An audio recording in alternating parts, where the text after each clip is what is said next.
El reciente llamado del presidente francés Emmanuel Macron de pedir una reducción del papel del dólar en el mundo cayó como un balde de agua fría en Estados Unidos, el país que tiene las máquinas de impresión de billetes verdes con los que se comercializa en todo el mundo. Estos comentarios sobre el gran poder del dólar en el mundo, Macron los hizo tras su visita oficial a Pekín, donde se encontró con el presidente chino Xi Jinping, quien dicho sea de paso ya logró una transición para que el intercambio comercial con Brasil se haga exclusivamente en yuanes, en detrimento del dólar. Y Argentina ha llegado hace unas horas al mismo acuerdo con China. Los pagos entre ambas naciones se harán en yuanes. Pero como decía, de regreso a París, Macron, como si en China le hubiesen cambiado de chip en su cabeza, dijo en una entrevista con el portal estadounidense Político que Europa debe evitar la dependencia de Estados Unidos. En concreto dijo que Europa no debería dejarse arrastrar al conflicto de Taiwán y que Europa debería reducir la dependencia del dólar. Según Macron, esto permitiría a Europa convertirse en la tercera superpotencia, no detrás de Estados Unidos y de China, sino, según él, permitiría a Europa convertirse en la tercera superpotencia junto con Estados Unidos y China. Si la tensión entre China y Estados Unidos se intensifica, no tendremos ni el tiempo ni los recursos para financiar nuestra autonomía estratégica y nos convertiremos en vasallos, explicó Macron, sin aclarar en vasallos de quién se convertirán, aunque para algunos queda claro vasallos de quién en la actualidad Europa es.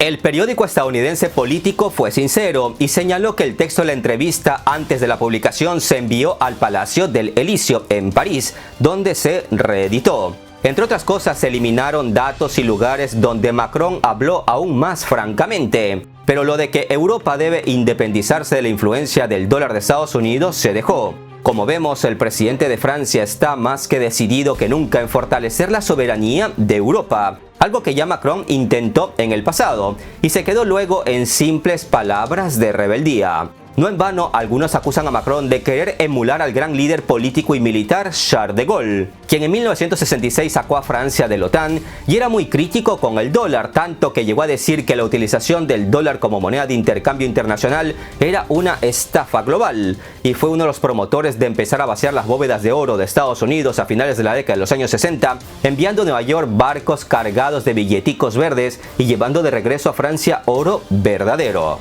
Charles de Gaulle sí era un líder de verdad, que pasaba de las palabras a los hechos, y Macron de momento se queda solo en palabras. Sin embargo, hay que resaltar que Macron no está solo, pues políticos europeos de alto nivel ya han pedido repetidamente en el pasado y en la actualidad que se reduzca la dependencia del dólar. Unos cuantos lo hacen de forma pública, pero estoy más que seguro que hay una gran multitud de políticos europeos que lo piensan y hasta lo discuten entre ellos de puertas para adentro y en voz bajita, porque tienen miedo a decirlo tal y como Macron lo denunció. Si me equivoco en mis interpretaciones, háganmelo saber en la caja de comentarios. ¿Comenzará la Unión Europea a reducir el uso del dólar en los pagos de energía? Si Europa finalmente decide empezar a abandonar el dólar, ¿cómo afectará esto a la propia moneda estadounidense? Son preguntas que hoy intentaremos responder, pero si eres de esos a los que les gusta una respuesta rápida, pues les hago un spoiler. Ni Europa ni mucho menos Francia están en la capacidad de abandonar el dólar, ya que Estados Unidos los tiene agarrados de los egos, y Estados Unidos es capaz de retener el poder hegemónico del dólar, incluso si para ello debe usar sus enormes recursos militares. Soy Gabriel Bulgakov y para hoy tengo un análisis de verdadero impacto. Empecemos.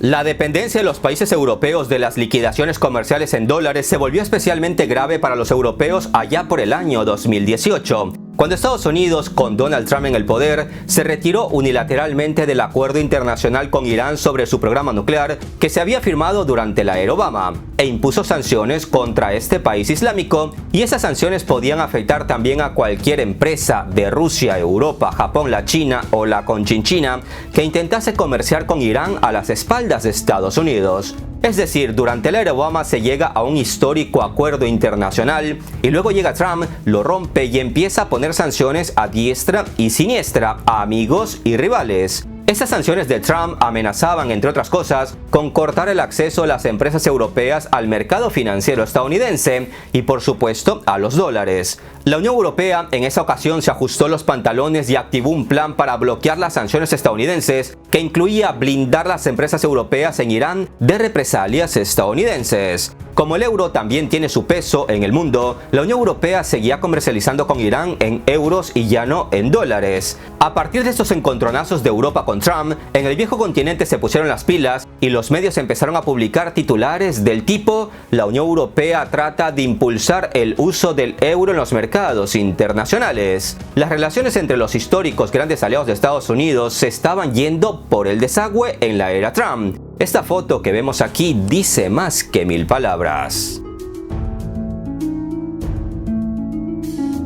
Es absurdo que Europa pague en dólares estadounidenses el 80% de sus facturas de importación de energía, que son unos 300.000 millones de euros al año, cuando solo el 2% de las importaciones de energía provienen de Estados Unidos. Dijo hace unos 5 años Jean-Claude Juncker, quien por esos años se desempeñaba como presidente de la Comisión Europea. Juncker, cada vez que podía, instaba en la necesidad de fortalecer el papel internacional del euro y reiteraba su firme creencia de que el euro era capaz de convertirse en el instrumento de una nueva Europa más soberana. En el 2018 la Comisión Europea desarrolló propuestas para aumentar el papel del euro. El principal objetivo que se propusieron fue el de cerrar contratos para la importación de productos energéticos en euros y, por supuesto, fijar los precios para ellos en la moneda europea. Rusia, que era un gran proveedor en ese tiempo de energía para Europa, estaba de acuerdo en cerrar los acuerdos en euros, pero los europeos no se decidían al 100%, o más bien dicho, no los dejaban. Todo esto ocurría en el 2018 durante la era Trump y las alarmas empezaron a sonar en Washington, donde tenían claro que debían hacer algo para frenar las ganas de Europa de independizarse del dólar estadounidense. Creo que hay varios motivos que explican cómo las intenciones de Europa de abandonar el dólar se fueron desinflando. Recordemos que el 2019 fue un año muy movido en la Unión Europea con todo eso del Brexit, es decir, con la salida del Reino Unido del bloque comunitario. Y luego ya en el 2020 llegó la pandemia. Todo esto mantuvo a la Unión Europea ocupada en cuestiones más urgentes que su soberanía. Pese a todo, había un proyecto energético que seguía preocupando mucho a Estados Unidos, el gasoducto ruso Nord Stream, que inyectaba gas de Rusia a Alemania y por ende a media Europa. Recordemos que Rusia en el 2020, pese a la pandemia, seguía trabajando día y noche para lanzar una segunda vena de gas por la misma ruta del mar Báltico hacia Alemania, llamada Nord Stream 2. Pese a que el negocio era entre Rusia y varios países europeos, a Estados Unidos eso no le gustaba por dos motivos principales. Europa, más temprano que tarde, podría retomar las ganas de empezar a pagarle a Rusia por todos sus recursos energéticos importados en euros y ya no en dólares. Y desde el punto de vista de Washington, Europa se volvería más dependiente de Rusia en el plano energético, algo que a su vez estaba impulsando el comercio entre ambas partes, pues Europa había empezado a aumentar considerablemente sus exportaciones a Rusia. Que Rusia y Europa se llevaran bien no agradaba a nadie en el país de las libertades y necesitaban un plan. Ahora estamos en el camino de clavar una estaca en el corazón del gasoducto ruso Nord Stream 2, dijo un funcionario estadounidense en el 2020 citado por la agencia Reuters. No voy a entrar en detalles, pero creo que ya ustedes se imaginan, tal y como están las cosas geopolíticas en la actualidad, de qué estaca hablaba ese funcionario de Estados Unidos. Pues a día de hoy el gasoducto ruso está paralizado tras sendas explosiones a mediados del 2022 y lo que es más importante, Estados Unidos logró que Europa redujera significativamente las compras de recursos energéticos a Rusia.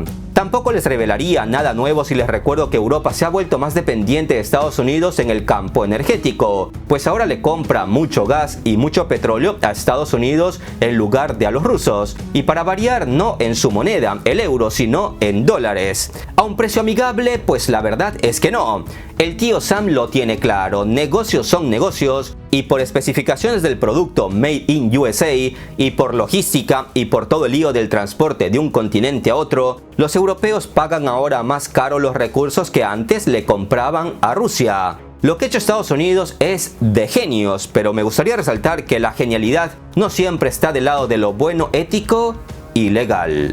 El sueño de Europa de convertirse en un bloque soberano, en teoría, aún pueden hacerlo realidad. Pero lo que pasa es que desde el otro lado del charco, que es donde verdaderamente se toman las decisiones más importantes, no quieren una Europa más independiente ni de Estados Unidos ni del dólar. Y ahora que les venden gas y petróleo, tampoco quieren una Europa independiente de los recursos energéticos de los Estados Unidos de América.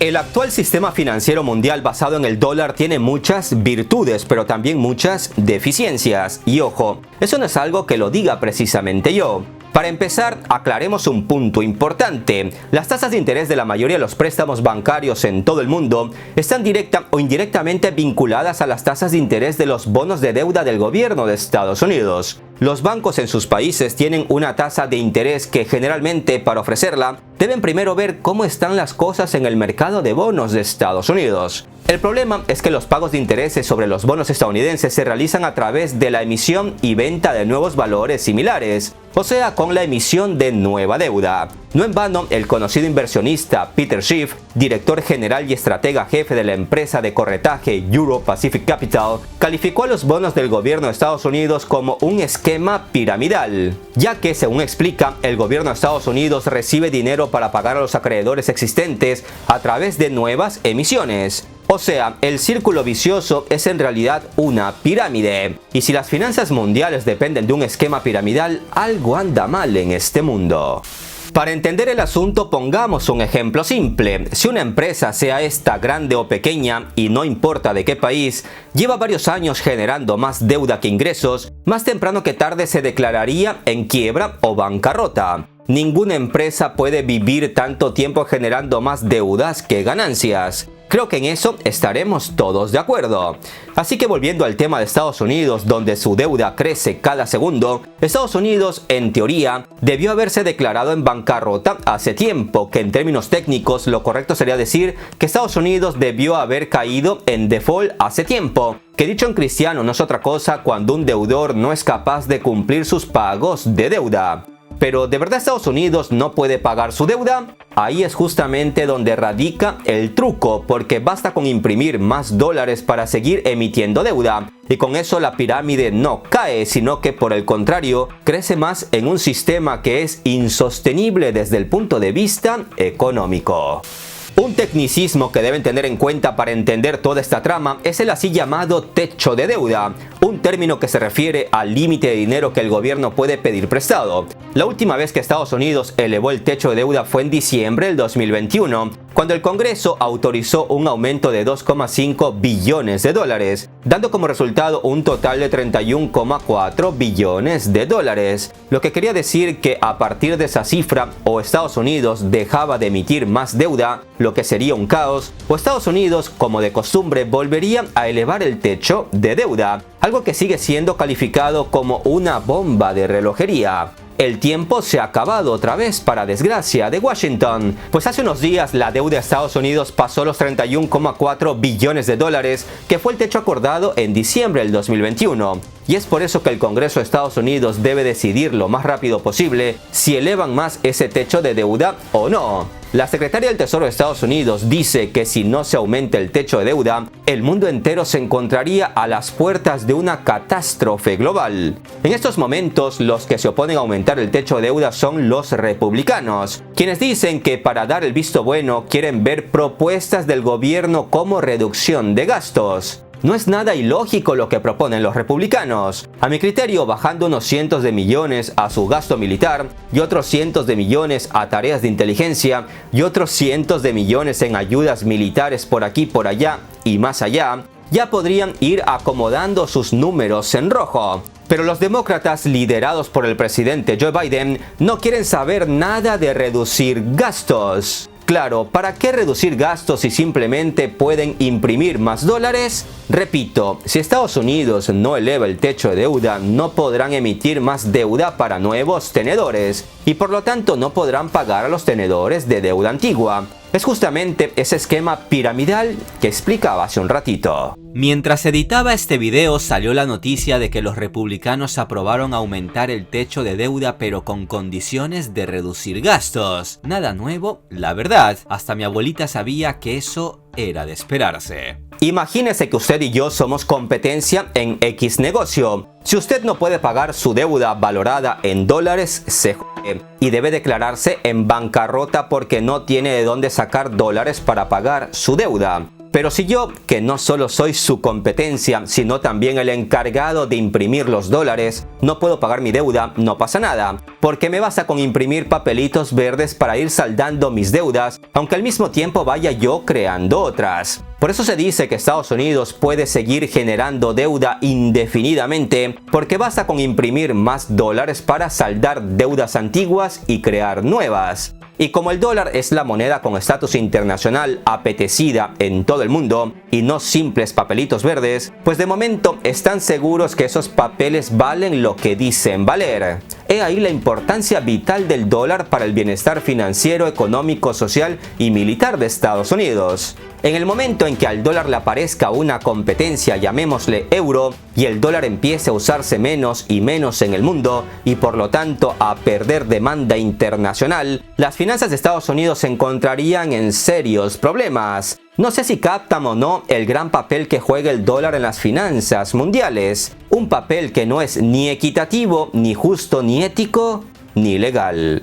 En este contexto, las críticas al sistema financiero mundial basado en el dólar parecen convincentes, y aún más si estas vienen de parte de importantes aliados de Estados Unidos, como el del presidente francés, que pidió públicamente empezar a reducir el uso de dólares. Pese a todo lo explicado y todas esas deficiencias, este sistema demuestra una extraña resistencia. Durante décadas se ha hablado de la creación de un competidor para el dólar, y este nunca ha llegado. ¿Cuándo compraremos petróleo en euros? Era el titular de un artículo del periódico británico The Guardian hace 20 años, por allá por el 2003, cuando el euro apenas empezaba su camino por el mundo. Y en ese texto se hablaba de la supuesta subida paulatina de los petroeuros, que le irían ganando terreno a los petrodólares. Eso ya está sucediendo, argumentaba el autor del artículo en el periódico británico. Como ejemplo de tal transición, recordó que desde el año 2000, Irak ya vendía parte de su petróleo a Europa en euros. El petroeuro rompe el cascarón, rezaba el titular de un artículo del periódico español El Mundo en el año 2000. Donde, y con razón, se explicaba que denominar el petróleo que se consume en Europa en dólares es tan absurdo como fijar en yenes la carne de vaca alemana. Pues sí, amigos, hace más de 20 años en Europa ya sabían que era absurdo pagar en dólares lo que se podía pagar en euros. Por eso el comercio petrolero de Europa con Irak iba bastante bien, y parecía que pronto el euro le hablaría al dólar de tú a tú. Pero el primer intento del petroeuro de hacerle competencia al petrodólar llegó rápidamente a su fin. En el 2003, Saddam Hussein fue derrocado tras una intervención militar de Estados Unidos, y muy pronto las nuevas autoridades iraquíes volvieron a vender su petróleo solo en dólares. ¿Casualidad? No lo sé. Ya me lo dirán ustedes.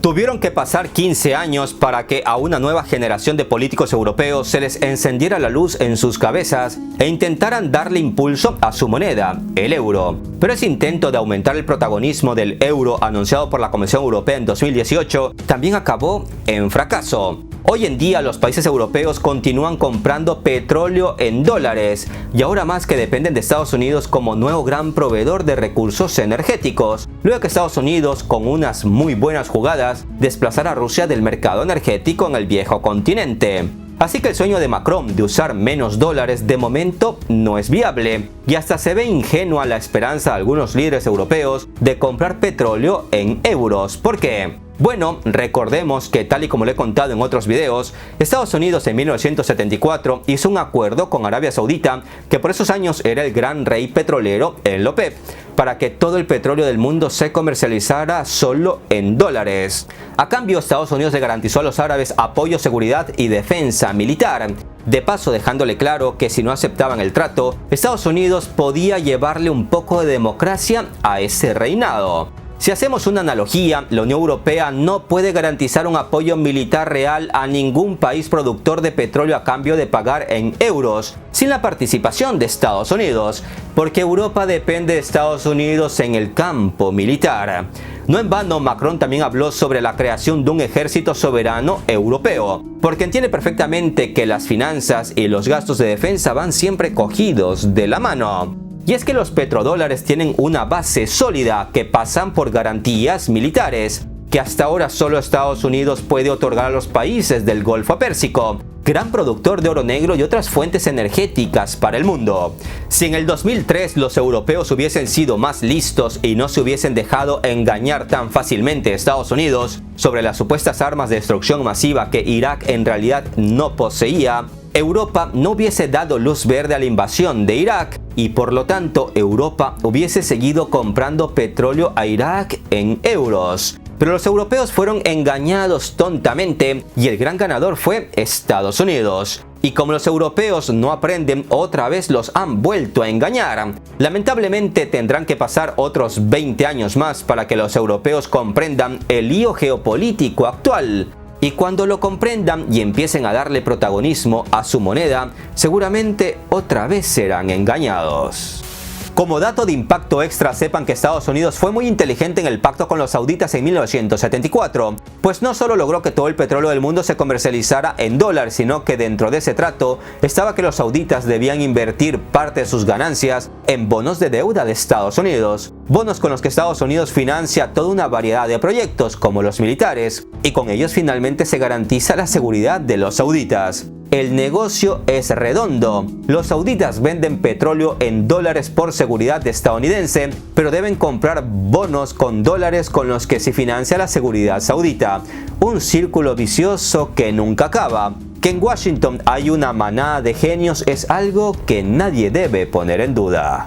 Por otro lado, muchos creen, entre los que me incluyo, que el yuan puede hacerle la pelea al dólar en un futuro no muy lejano. Pero los críticos dicen que eso no ocurrirá muy pronto, pues subrayan que la libra esterlina, aún supera el peso del yuan en el mundo. Hace unos meses en Estados Unidos se escandalizaron luego de que Arabia Saudita dijera que se estaba planteando muy seriamente venderle crudo a China en yuanes. Sin embargo, es importante matizar que de momento ambos países no logran ponerse de acuerdo en este tema, pese a las largas discusiones y pese a que el 26% de las exportaciones saudíes de petróleo van a China.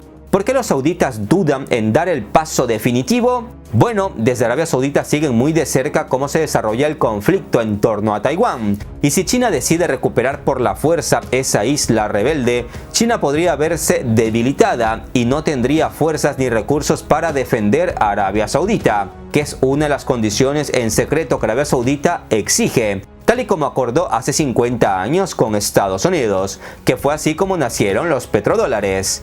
Es por eso que muchos expertos creen poco probable que Arabia Saudita ponga en estos momentos geopolíticos tan revueltos las garantías militares de China por encima de las garantías militares de Estados Unidos. Ellos recuerdan muy bien el destino que tuvo Irak y Saddam Hussein, que decidió vender petróleo en euros a inicios de este milenio, y de repente Irak fue invadida y destruida con acusaciones falsas que ustedes conocen muy bien. Esa intervención injustificable de Estados Unidos en Irak difícilmente se olvida en el reino saudita, y no quieren arriesgar. Ya veremos qué pasa en el futuro, pero algunos analistas orientales creen que China será capaz de convencer finalmente a los sauditas de que el comercio de petróleo entre ellos se haga en yuanes. Eso solo el tiempo lo dirá.